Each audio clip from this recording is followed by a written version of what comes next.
Today, we're creating a birthday invite, and this is such an easy one if you're just getting started selling templates on Etsy. And here's a little sneak peek of what we're making.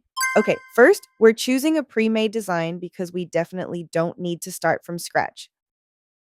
Let's start with the heading. I'm deleting what we don't need anymore, and I want this one to say, "Join us for a garden party."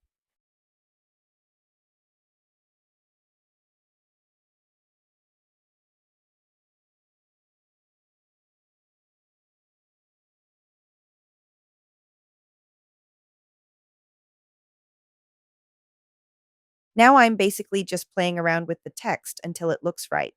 I'll adjust the size, change the letter spacing a little, move things around. Nothing too complicated. We're just getting the composition to feel nice. Once that's looking good, we can move on to the rest of the details. The name is already there, so I'm just adding another text box above it that says, "In celebration of," and then we'll add 18th birthday right underneath the name.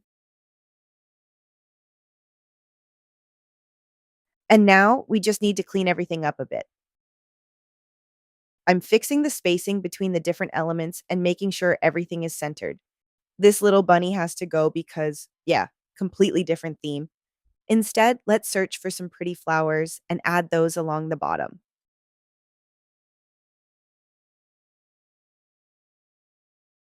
Already much more garden party. And now for my favorite part, colors. This is really just testing things out. Try a color, decide you don't like it, change it, go back, try something else. You get the idea. Keep playing until everything feels like it belongs together.